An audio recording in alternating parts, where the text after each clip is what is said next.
Hello and welcome back to another episode of Let's Play LOTRO with me, Balthelion, and today we are going to continue on with our quest with the Grey Company, where I think we're about to actually set forth from Rivendell now. So let's see what Candave has to say. Speak with Halbarod to see if he has any advice before we depart. Some of the Dunedain have already begun to ride Holobrand. Speak with Halbarad at the stables to see if he has any advice before the rest of us depart. So just come over here.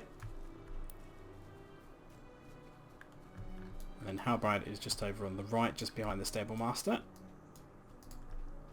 We will all gather again for a rest at Wingrease in Eregion. Our preparations are complete, and some of the Dunedain have already mounted their horses and begun to ride. You do the same, or engage one of the horses at these stables, and we will be off. Laurelin and I have chosen a course that will take us south in several legs, the first of which leads south through the Troll Shores and into Eregion. We will meet up at Wingrease in Eregion, Holobrand, and we will have a rest. So next we need to talk to Ceradan at Wingrease. So we could either get there ourselves, but since we've unlocked the stable master, we can just swift travel there, nice and quick. So if you remember, this is the first encampment that is in Eregion, on the very north western border.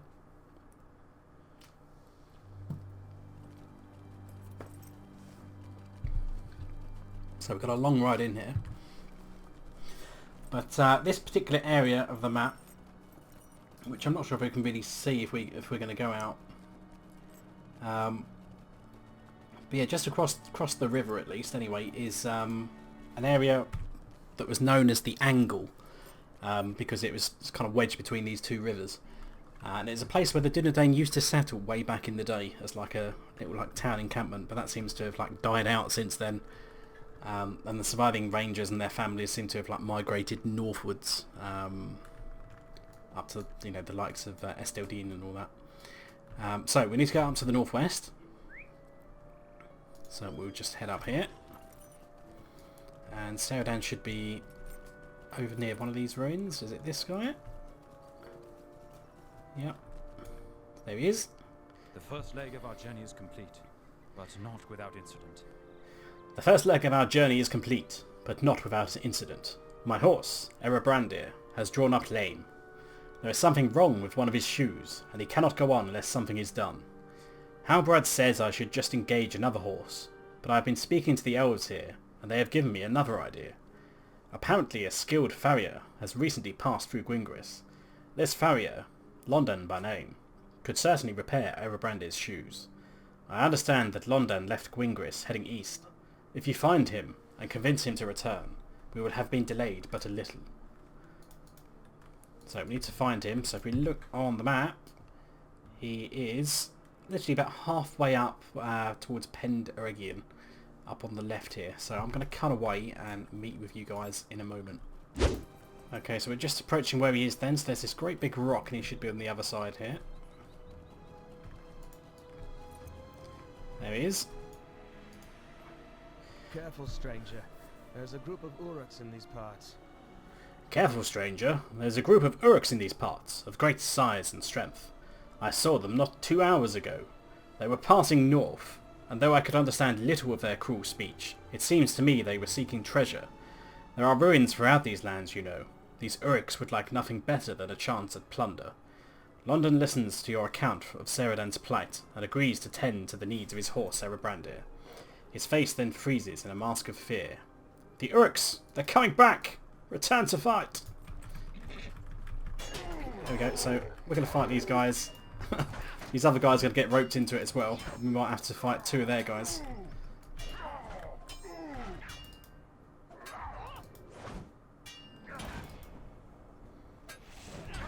There we go.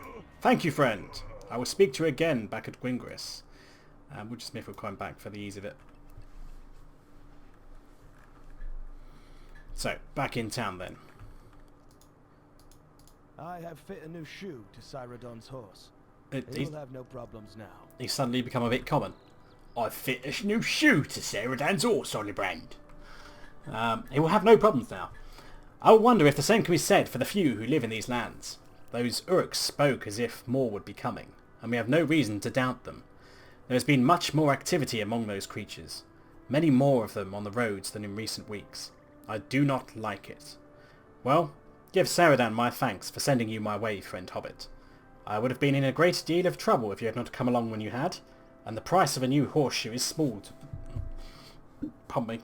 It's a small price to pay indeed. So, talk to Saradan. Who's going to be over to the far western side.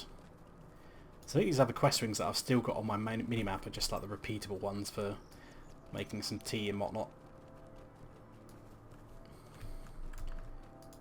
Erebrandir is ready to go once more. Erebrandir is ready to go once more. His new shoe fits perfectly, a testament to the skill of Londan. I am worried about these Urks though. If it is true that many of the creatures have come north through Enedwaith into Eregion, our ride south may quickly become more difficult than it has been to this point. Are they solely here for plunder, or is there another purpose that drives them? London gave to me the shoe he took from Erebrandir. It is yours, if you want it. Some people believe a shoe such as this brings good fortune. I do not think that is the case, but I leave you to make up your own mind.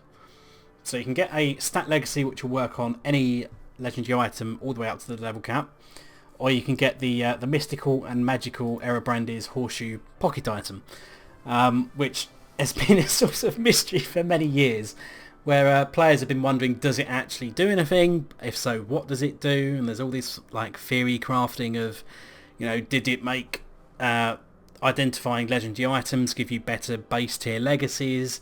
Does it increase your crit chance when you're combining relics, that kind of stuff? And the devs have always been taunting, going, yeah, it does something very particular and all that. And they've been joking about how, as the story's gone on throughout the years, they've added new things that the horseshoe does, basically. So there is a list somewhere on the internet that will explain like some of the things that this does that has been confirmed now. The only one that I can remember off the top of my head is the turtle quest line in Bree, where you find one of these posters up in Bree that's to do with doing the turtles, and it's the whole turtle quest line. And at some point at the end of the quest line, you go into a certain room, and if you have this equipped, some boy comes out in like a ghost costume, and then just comes out with some stupid line, which is a reference to some interview some little boy in America gave somewhere. I can't remember the exact specifics about it. But he just like comes out with, you know, I love turtles or something along those lines anyway. It's some sort of meme basically from years gone by. So I don't really care about the stat legacies, so for pure novelty purposes I'll just take the Erebrandir's horseshoe. The rest of the Dunedain have gone on ahead. They wait now for us. The rest of the Dunedain have gone on ahead. They wait now for us. We will meet up with the company for the next leg of our journey further south of here, at Eregion. May the wind at your back speed you onward. Erebrandir and I will see how stands up the work of London. Until we meet again at Eregion, Holobrand. So there we go. So we now need to go down to the next town, which is the one that's right in the middle of the region. But you should have stable masters there already if you've been through here. If not, you're just going to have to ride. But since I've done that, and I've done the quests of this area more to the point that I can actually do the swift travel here. Obviously I haven't done enough swift travel, enough quests to unlock the swift travel to Echad Mirabel, which will bite me in the arse in a little bit because we'll be going there a little bit later. So if we just get this horse down, and it might take a little while to despawn because the in and out entry point of this stable master seems to be miles away from the town.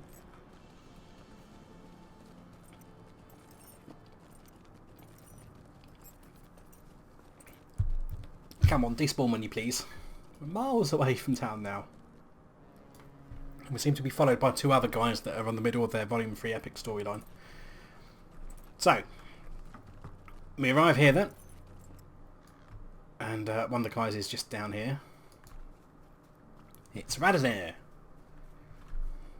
We have received a call for aid, and Halbarod thinks we should help. We have called a halt, Holobrand, and it may be for longer than we originally intended.